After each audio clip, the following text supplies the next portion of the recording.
Well, let's see. Well, hello, and welcome to another episode of the Laughter for All podcast. This is comedian Nazareth, and we are episode 87. Thank you so much for watching us, and thank you so much for subscribing, and thank you for making us in the top, I think, 60 something in the stand up comedy podcast out of I don't know how many thousands. So praise God for that, and thank you guys. I hope that every podcast we do is able to help you, lift you up, encourage you, and today will be no difference. Also, we want to remind you that every weeknight at 8:30 p.m. Pacific time, we have our Live with Naz show. Tonight's show will be episode number 286. We've been with you through the pandemic to bring you laughter and encouragement. So I'm too excited to just stop, and I want to introduce my guest. But I want you to know that this show is been sponsored by Imaha's Table, Mediterranean delights for you and your family. If you're tired of the regular egg and bacon and all that breakfast, Maha's Table can bring you banana nut breads and cheese pies, meat pies, spinach pies, and so many other delicacies from the Holy Land that you can enjoy. So Maha's Table, and you can find them on Facebook and on Instagram under Maha's Table. Enough of that. Right now, I am so excited to introduce my guest. I'm so happy to have him. This guy's so busy. He has thousands and thousands of followers and people that love his podcast and his show. Ben Kirby is the creator of the viral social media sensation Preachers and Sneakers, where he caused an uproar across the globe after showing the values of what clothing preachers were wearing on stage, along with growing from zero to hundreds of thousands of followers in just few weeks. His work has been featured in the New York Times, the New Yorker, the Wall Street Journal, BuzzFeed, Fox News, Complex, and many more. He also hosts a popular podcast with the ultra creative name, the Preacher Sneakers Podcast. Please welcome my friend, Ben Kirby. Ben, welcome to the show. Thank you for joining us. Hey, Naz, thanks for having me. Appreciate you Oh, giving me yeah. some time. This is awesome. First of all, I learned you were a Marine. Thank you for your service. I Absolutely. know yesterday we had Memorial Day, and now I do a lot of events for our military in Germany and the US. I love what you get. Thank you for your heart. And I heard you have a baby, right? You I just do. had a A baby. 1 month old 1 month old. Okay. Boy or girl? boy, What did you name him? Davis Dean Kirby. Davis Dean Kerr. Would you let him be in the Marines when he grow up? I think so. Yeah, I think depending on our landscape, our military landscape across the world, most likely. It's one of the more proud things I've done in my whole life, and so if he wants to follow my footsteps, that would be awesome. And I heard that your wife is a better fisher person. I can't say fisherman, fisher human being than you, right? Yeah, I mean, well, she's a better human being across the board, but she is a better fisher person. I would say we really like to fly fish, in our very limited spare time, and for whatever reason, she just crushes me every time, legitimately. And I grew up fishing, and she did not, and she destroys me in terms of how many fish she can catch compared to me. So that's like the one hobby we can sometimes find time for. But now that we have a 1 month old, that's probably on the back burner for a while. N- Now, you were born in Louisiana, right? I was, yeah, and raised. And she's a better fisher. She fishes I'm better not than you. saying I'm not proud of it by any That's means. humiliating, It's an man. insult to my family name for sure. Yes, Ben Kirby is the founder of Preachers and Sneakers, which is a great podcast that kind of shows. Let's get to it, And by the way, I want you to know I wear New Balance 49.95 sneakers. That's the most expensive sneakers I've ever got. But tell us, what is Preachers and Sneakers? What is it about, and why did you start it? What were you frustrated to a point, or it was just like, okay, let's try this? Uh, it's had a life of its own over the past 2 years. So what it is Preachers and Sneakers is kind of a network of social media accounts and a podcast that discusses the modern church's relationship to wealth and fame and social media and celebrities, all that kind of stuff. And 2 years ago, it started because I noticed a worship leader was wearing a pair of Yeezys sneakers that were reselling for about $800. and I was nobody. I had no platform or anything, and I just decided to make a couple of videos basically saying, hey, did you know these sneakers were worth $800?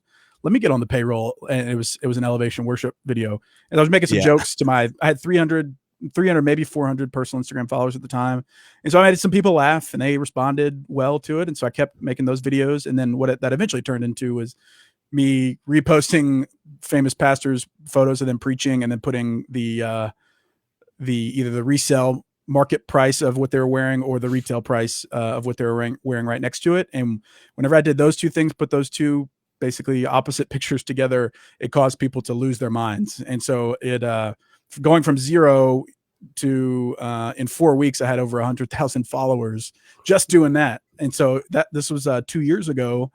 And now, thankfully, it's developed. I think it's advanced a little bit to where it's now a discussion piece about how we do church in the West here and the things that we care about and maybe care too much about.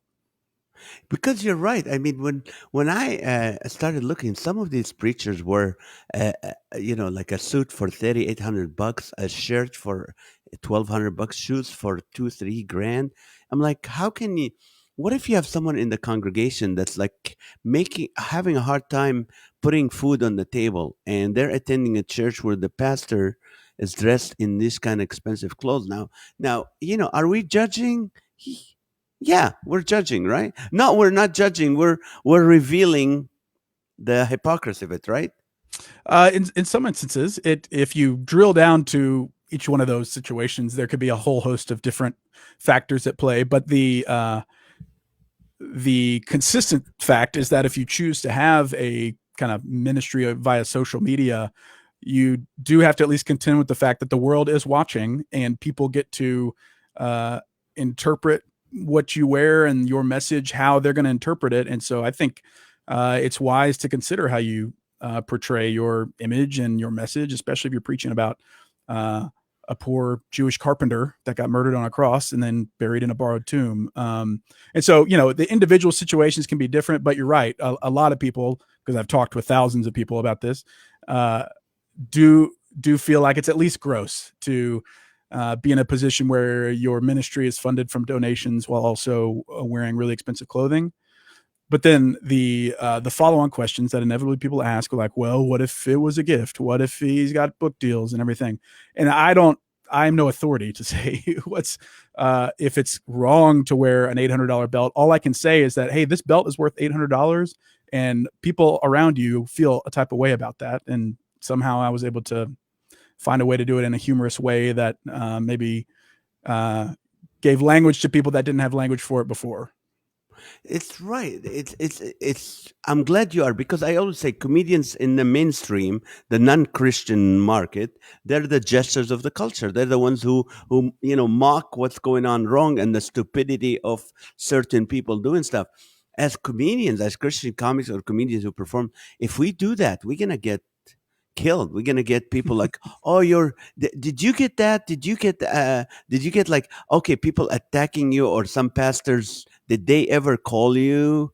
Let us know Yeah, what. only every day. I mean, I get critique about this all the time, because as you've probably experienced in Christian culture, if you ever question a thing, people immediately interpret that as an attack, when in fact it's like, if I mean, people don't know me that are listening to this podcast, I'm assuming.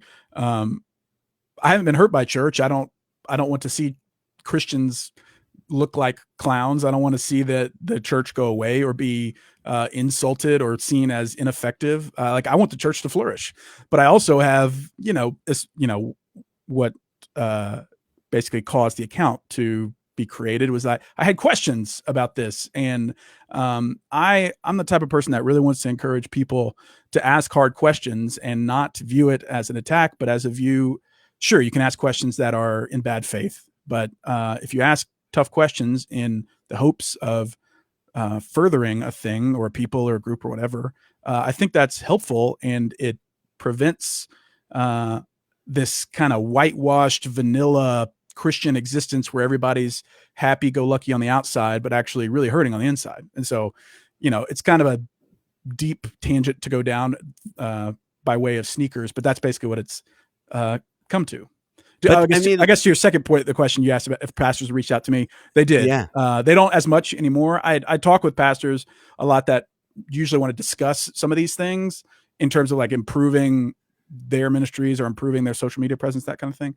But at first, there were a lot of guys that were mad because overnight they kind of got this new attention that they may have not asked for, even though they were public figures, and so they should expect it. But I had plenty of conversations. Some were very chill and understanding and also saw some value in it. And then others were very angry and mean-spirited and that kind of stuff. What's their excuse, Ben? What did they call? What is it saying? Oh, you should never put that because it's okay to wear. Were they justifying this?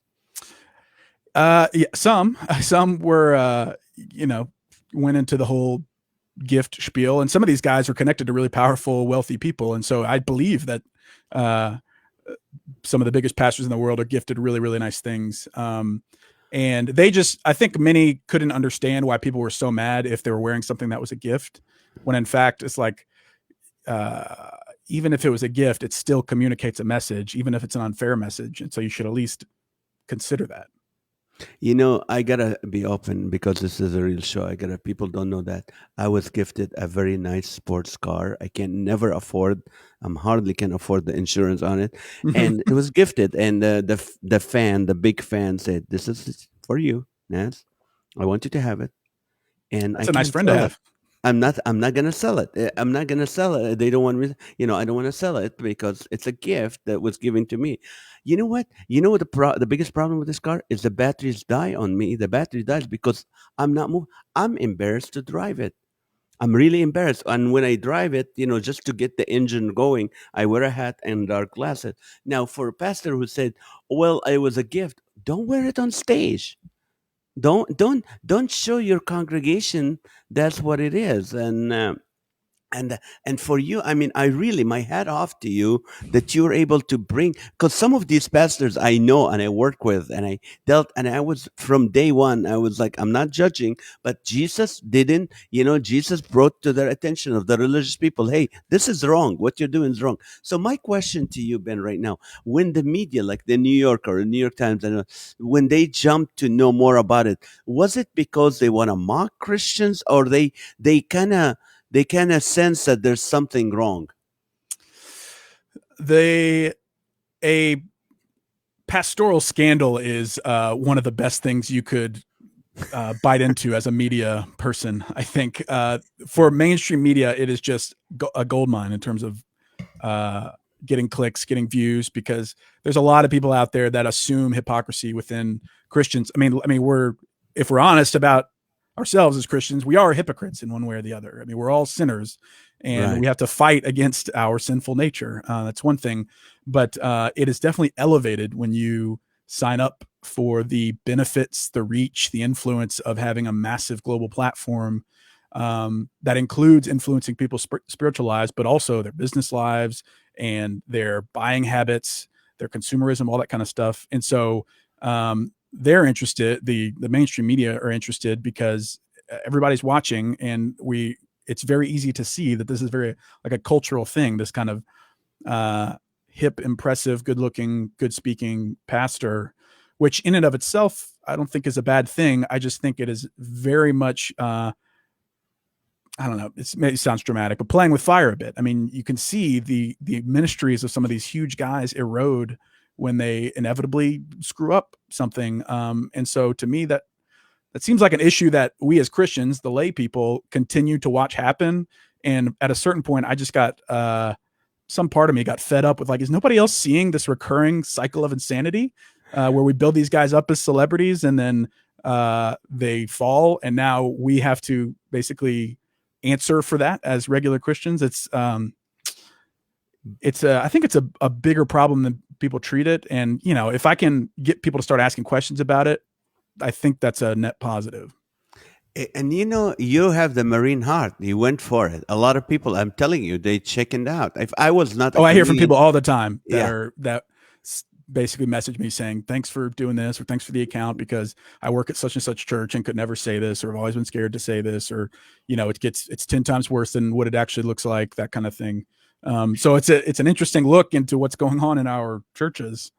You're right because those are red flags. Whenever like when I look at pastors at your when you put them on your website, I want to encourage everyone to go to Instagram and go to preachers and sneakers and just look. You will get disgusted yourself. Those are red flags for that pastors because some of them fell and it's just I like when a pastor buys his wife a car for $250,000.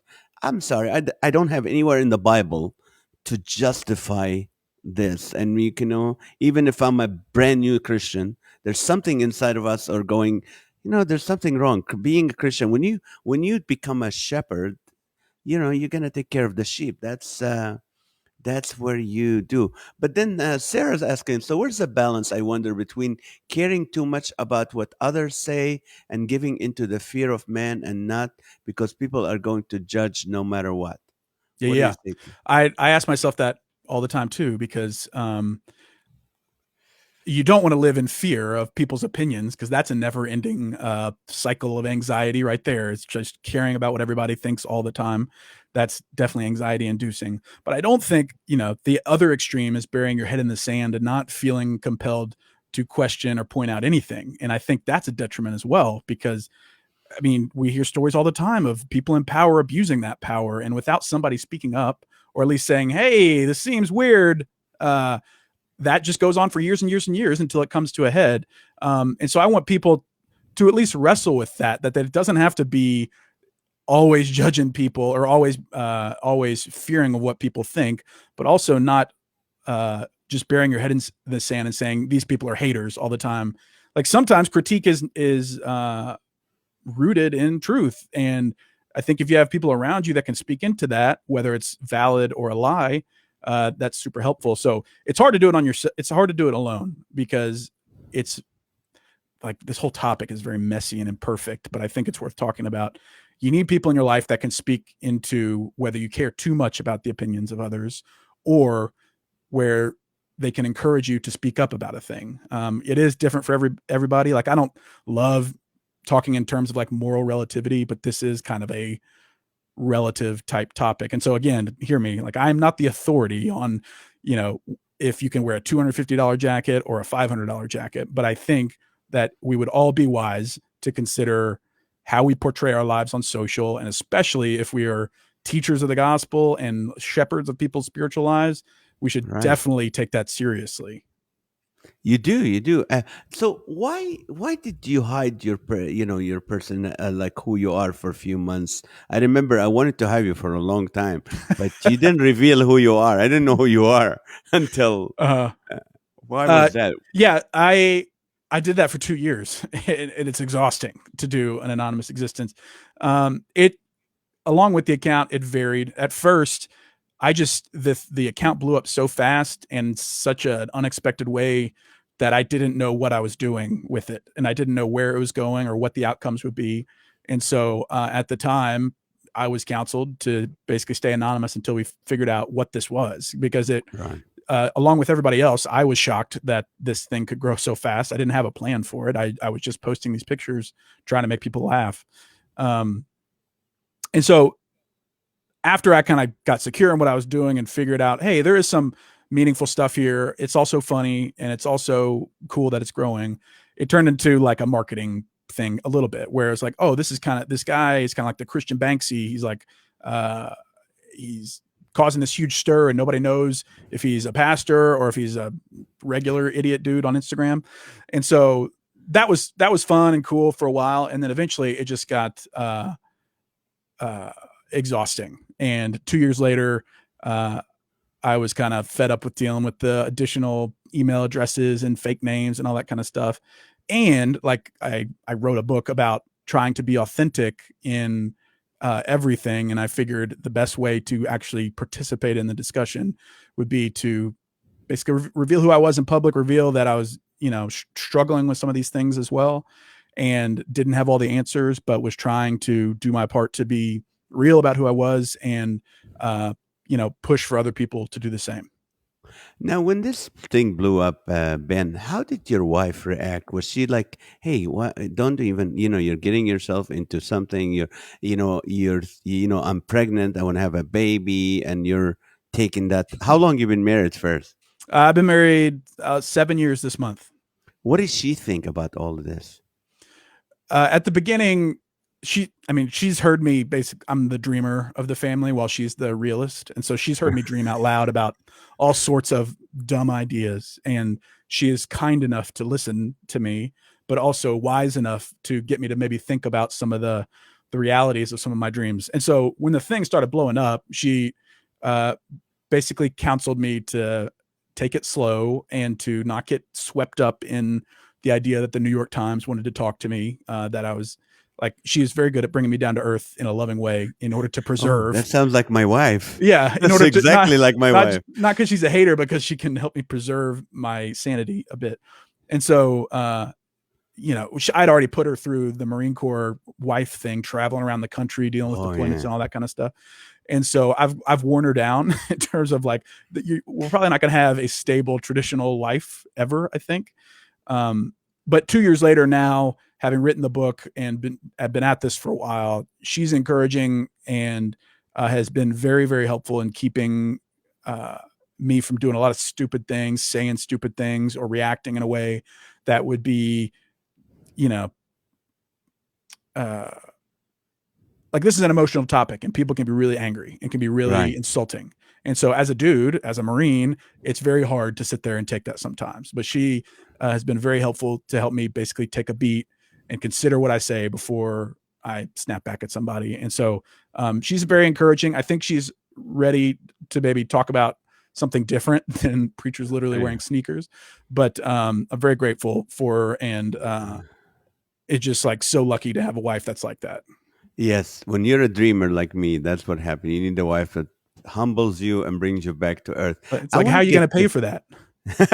I'm going to get you to the book, and I want to talk about this book because this book is going to be your truly. I mean, it's if people could be a Bible study for men, a small group thing, because there's questions that you ask that really we need to answer as Christians, and so this is a book, and let me see. It's called, and this is available on Amazon. We'll talk about this at the end, but I want to be able to uh, ask you. You said several. Here's one of the questions that it's talked about uh, in the book, and said, What are the questions that your book attacks that most people don't want to discuss, but is important for the church to flourish?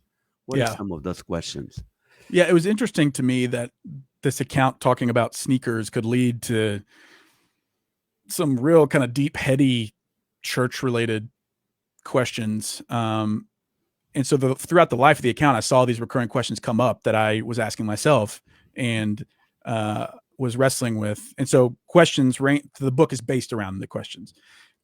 Things ranging from like, is it okay to get rich off of God? Because this very quickly turns into that discussion. It's like, man, like I want everybody to do well for themselves, but it seems like you're almost turning Christianity into a product. And is that okay?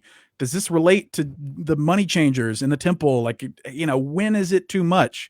When is it turning, like, literally using Jesus for a profit, that kind of thing, in the context of a church? And so I wrestle with that question and get people to question about how we have basically turned our churches into a retail enterprise in a way, with like multiple different profit verticals and music licensing and commercial real estate and conference revenue, all that kind of stuff. And then I ask other questions, more inward focusing, about, hey, are our social media posts causing others to envy our lives, or to feel anxiety, or to feel depression? Because a big part of that is at play here with the whole social media thing. And we as Christians for a long time just used social media as a tool and never considered how our vacation pics or whatever, our driving a sports car, could affect those that are viewing from the outside. And again, it's like, you don't want to be controlled by the opinions of randos online, but also you have to contend with the fact that social media does cause anxiety and depression in others. And as Christians, should you care about that? So I ask a range of questions about that, about celebrities, how we elevate guys and girls to celebrity status and kind of put them in a lose-lose situation where we put all this worth into them. And then, if they screw it up, then we have to contend with that, all that kind of stuff. And then all throughout the book, I talk about the things I did wrong, the things I struggle with this whole topic. I try to do a lot of self-critique, because if I was to just come at this topic to say, here's all the things we do wrong at a church, and here are the things you should do better, it's like, well, that's also avoiding the plank in my own eye. And so I tried to be as humble as possible and try to be as gracious on both sides as possible. And so far it's helped people discuss some of those things that maybe we hadn't been discussing previously. And I think the response has been encouraging. You sound a little apologetic, which you shouldn't, because from the response that you got right away, you knew you hit an issue that people wanted this leader, you, to spearhead it, because we feel the same. Something that always bothered me, where I do a lot of mega churches, and some pastors have bodyguards, and they have like 20 people you have to get to speak to them, and then they're what do you call it? Of course, God forbid you say no to, or you say what are you doing is wrong, but they say, "Oh, listen, I was able to get these cars and these clothes from my book revenue," and you don't understand that when these people started and while they were growing, building a name for themselves, it was the sheep, the congregation was paying their salaries to allow them to write their books, which is wrong. You know what? Take your time off your own work and then write a book. You don't say, I'm writing a book, so I'm focusing on that. And then their congregation buys it. So you got, to, 10,000 people buying the book, becomes a bestseller. Then they go, oh, well, I made all this money from book sales. I don't know. To me, it's just like, I know but if in a vacuum, none of those things are inherently wrong, but collectively, like at a macro level, it at least is like, dude, what is this? Because it does seem like a self-licking ice cream cone, where it's like, hey, this system sounds pretty good to continue writing books, making bank, going to conferences, selling your books to all your buddies' churches. Like, it's a pretty nice, like, nested audience for your books. And so, like, again, I don't fault anyone for participating in commerce, for making a profit. Like, I started this account when I was getting my MBA here at SMU in Dallas. Like, I'm very much for people making a profit, for sure. But I question that in relation to God's church, because church has a specific purpose, and our body is not just like a social club or any other kind of motivational conference. Like, it is there to glorify God if you believe in God. And so it's not there to hawk stuff, and it's not there to build the personal brands of any one guy or girl. But to your point earlier about being apologetic, I've done nothing but think, study, and talk about this one topic with thousands of people for hours and hours a day. And I have gotten the range of responses in terms of people being really angry, really insulting, really encouraging, people's like actually considering faith again, atheists, thanking me for giving them, like, showing them that it's okay to question Christian leaders while also being a Christian, because that was the reason they had left the church, that kind of stuff. So I guess I lean towards wanting to be apologetic, just because it's a very sensitive topic, and it very easily can like turn itself into me being kind of an arrogant finger pointer. And I'm not that guy. Like, I don't want to be that You're guy. not. No, you're I think not. I want to be firm, and I want to be like, sometimes I feel like I'm crazy looking around thinking like, does nobody else see this? Like, it seems like this is an issue, or this guy's getting freaking loaded off of basically being a pastor. That seems weird to me at a minimum. So sometimes I feel crazy. The thing that I'm very okay with finger pointing about is the prosperity gospel, because that to me is taking advantage of people in their time, most vulnerable time, often their most vulnerable time financially. And the guys that get rich off of doing that, I have very little patience for, and hope that they have to contend with that, because there's nothing. The word prosperity maybe exists in the Bible, but there is nothing that I've seen that leads me to believe that God actually transacts with us in a way that says, hey, if you have more faith or give more money or just believe more, you're going to actually have material wealth and health.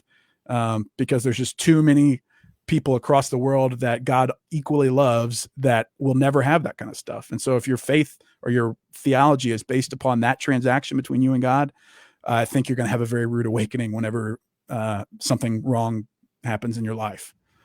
You're right, because you know what? I travel overseas. I speak at churches all over the world, and they look at it and the pastor's hardly making a living, and he looks at these guys that say, "Well, God blessed us because we have faith. We have all this wealth." It's like, no, but then I have to let the people who are watching and listening. There's some great pastors, like, I don't think John MacArthur, or Charles Stanley, or let's see, Chuck Swindoll, or these guys gonna spend the money, even though their books have much more sales than anybody else. They're not gonna be wearing those, a thousand. What do you think is a good good price for a pastor's shoes?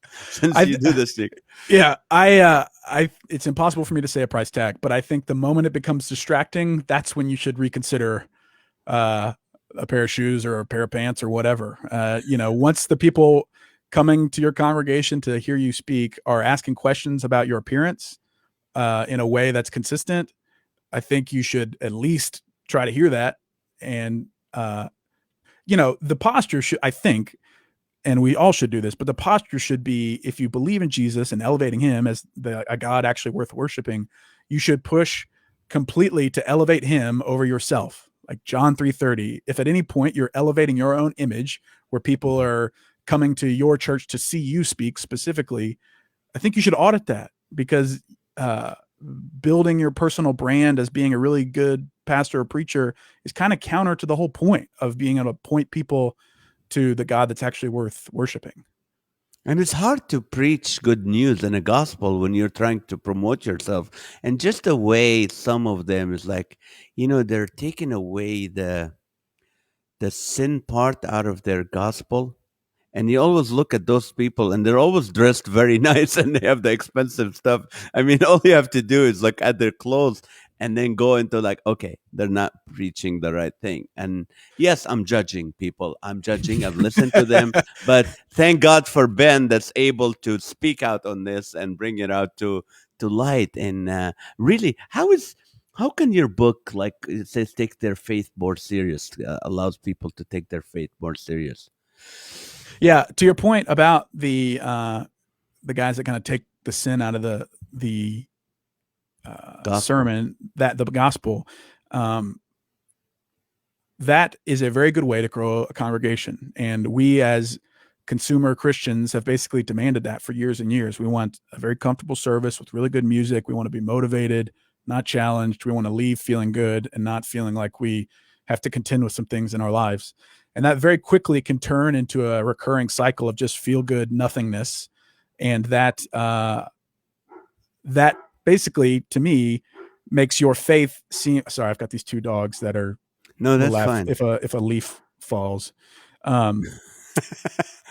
Very quickly, that type of service, that type of gospel, turns your faith into basically a once a week social club where you're going to this cool church on Sunday. Maybe you serve and volunteer, but you want to make sure you look good. You want to be around other people that look good, and it doesn't really call you to anything. And so your faith can turn into like another, basically an Instagram faith where you're doing it for the image, or you're doing it to be associated with a group of people that look cool or look beautiful. And that bothers me for some reason, because it's just very hard to be really cool, really aligned with culture, really hip or whatever, and be genuinely open and honest about what it means to follow Jesus. And if you lean too heavily on the side of just wanting to get motivated and go consume a good worship service, that's not really taking your faith seriously. And don't have a faith if you want to treat it like that, because, if you're honest, you're in it to improve your own personal life. And that's not what we're called to. So Right. I'm hoping by people reading the book and wrestling some of the questions that I've got about how we do church now, they could learn like, oh, maybe I am not taking my faith, treating it with the reverence that it deserves. Like if you believe that you follow a God that literally created the entire universe, you should treat that pretty seriously, I think. Right. Now, what is your MBA on? I studied strategy and entrepreneurship. Now, would you ever consider becoming a pastor? Uh, Not unless God forced me to do it. I mean, it is such a like. I've talked with tons and tons and tons of pastors, and have gotten a very good look into what they go through, the irrational standards that are put on them, the my hounds again. I'm No, so sorry. that's fine. I'm so sorry. I have a Vizsla. Oh, those are pretty. Um, Pretty loud. pretty loud. Being a pastor is a really hard job, and it's a ridiculous ask of somebody to say, "Hey, be available pretty much 24/7. Lead a congregation that's always going to want more of you. Be paid if you're an average pastor. Be paid less than a Chick-fil-A manager, and also never take any breaks." And have to, show up to funerals and hospitals and all that kind of stuff whenever something bad happens. Like, dude, that's a hard calling. I appreciate that people are called to that. I hope that they're called to it in a way that is motivated by wanting to point people to Jesus and not building their own personal brand. Because if we're honest, if you want to sell a bunch of books, and I've learned this, become a pastor first. Because as you said earlier, you have a very nice embedded audience, and Yes. that's a pretty good way to sell books. And so I imagine most of these guys never signed up thinking that they could be hanging out with Justin Bieber and Drake, but somehow there's a system now where you can do that. And Right. I'm very much going to try to avoid being a pastor unless God literally tells me to do it. Okay, I appreciate your time, and I knew you have an engagement in about 5 to 7 minutes. Sure. Would you just encourage my audience in those last moments, and then I wanna talk about how people can get a hold of you to have you speak at their church or events, and also about your book, how to get it. Absolutely. So, go ahead. I guess I would a challenge. I would challenge everybody out there to audit how you curate your image online on social media.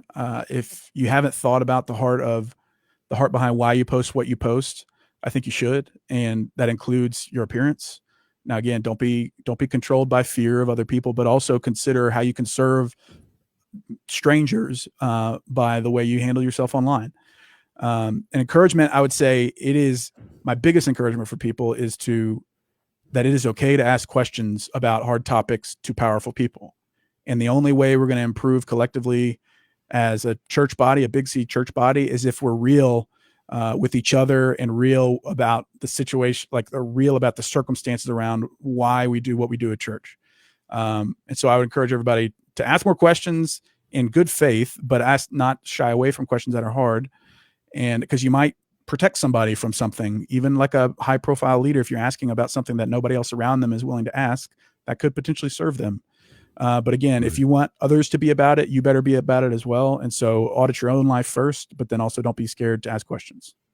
You're right, and we need more people like you because you know what? God is big on accountability, and the pastors need accountability. Sometimes accountability is what they call an accountability group is those people that just love them and love everything they say Right. and would do anything for them, and that's not helpful. So I pray for more people like you, Ben, that's able to keep everybody, including us as comedians. I want someone to say, hey, that bit that you did was not appropriate, or it shouldn't be there.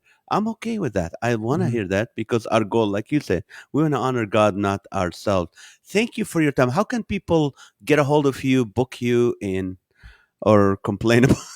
Yeah, Yeah, it's mostly the that's latter. more like It's it. mostly the latter. Thanks for having me, Naz. This is fun. I Oh, appreciate your ministry. I was watching some of your videos before and was howling. And I think you're hilarious. And if people want to buy the book or check out what I've got going on, you can go to preachersletterinsneakers.com. That's got links to the podcast, which is also called the Preachers and Sneakers Podcast. You can check me out on Instagram at Preachers and Sneakers, and would love it if you bought the book. If you're interested in getting me to speak, a few people have asked me that already, which is very surprising, but very flattering as well. honor. I've got a tab on preachersandsneakers.com where you can put in a request for speaking, and then you'll probably be talking directly to me. So if you've got that, if you've got an event or something coming up, I'd be interested in being involved. Just shoot me a note there, and or if you want to rebuke me, as most people want to do, you can do that as well. Perfect. And also your podcast. That's awesome. That is wonderful. So I watch it. I'm like, well, Thank I'd you. like to be there sometime. All right, man. Thank you so much for your time, and I appreciate it. And may God richly bless you and protect you and guard you, man. Thank you, All Nazareth. right. Appreciate Yeah. you. Thank you so much. All right. Okay, well, thank you, Ben, for his time. I mean, it's so nice to be able to, that he gave us that time. He is a very busy man. He's always on podcasts and on interviews because the book is really, it's really, opening the eyes of so many people, and the ones that already see this as a problem in the church that are able to go, wow, I'm not the only one that's doing that. So, really, I want to encourage you guys to check his podcast and his Instagram, Preachers and Sneakers. And you know what? If your pastor is like wearing $2,000, $3,000 shoes and stuff, I pray you go and talk to him about it. You're not judging. You're just saying, listen, this is might cause people to stumble. You're causing people to stumble. There's nothing wrong with being rich as a Christian. I know a lot of friends who are very wealthy from businesses, and they give a lot to the ministry and they give a lot to the churches. Praise God for them.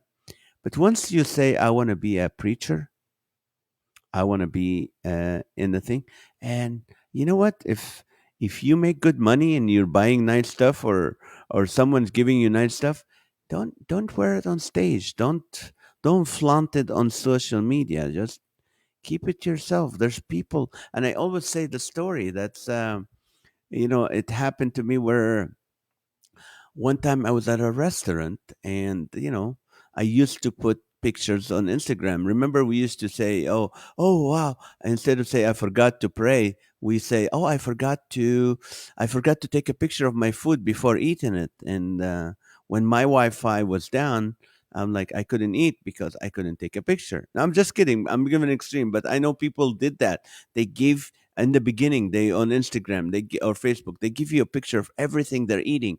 And one time, in a restaurant, I was in San Antonio, I think, with a comedian, and I finished doing a show, and we went to a restaurant, and my food came, and it wasn't that good. So I took a picture of it and said, not that good. And someone, one of my fans, I don't know what country, it's a third world country. I don't know if it was in Africa or somewhere in India or something. And he said, thank God that you have a steak to eat or you have meat. I wish I can have that kind of food. And man, it was a slap on my face. I was like, oh Lord, forgive me. Oh Lord, forgive me. I just, and I stopped putting any pictures. And so I'm not saying, you know, do it, but if you can afford to buy a $500 shoes, you know what? I hope you give 500 to the ministry before you do that, and then don't wear it on stage. I don't know what a $500 shoes look like. My shoes never go over 100. I'm not saying, oh, I'm better than you. No, but I'm not a pastor. I am ordained, but I'm not a pastor of a church and that to go to. But it's still you. You know, I don't know. I think when you really know the heart of Jesus, you really these things become not that important to you. It's funny how much you lose a lot of things you put value in. You lose the value the closer you get to the Lord, the closer you start, being in the Word and in prayer and all that. So just want to let you know. I want to talk to some of the people that are watching right now. I know we didn't have a chance, but Chris and Sarah and Amy and everybody, I'm sorry that we didn't go long enough with Ben because he had things to do. So want to encourage you to watch us tonight on Live with Naz at 8:30 p.m. if you need laughter, if you're stressed out. Um, I want to encourage you just come join us on Facebook and YouTube and just laugh with us for an hour. It will really make a difference for you. Also, we have a group of people that love the Lord that will pray for you, that will take in the last 7 minutes of our show after we laugh for almost an hour. We ask you for prayer requests, and I guarantee you there's people praying for you. People are praying for you, and that means a lot. All right. So love you guys. I will see you tonight. And if you don't subscribe to our podcast, please do. And if you missed any of the podcasts, you can go back and watch them on laughterforallpodcast.com, laughterforallpodcast.com. And thank you so much, guys, and appreciate it. And have a great, great day. See you tonight. Goodbye.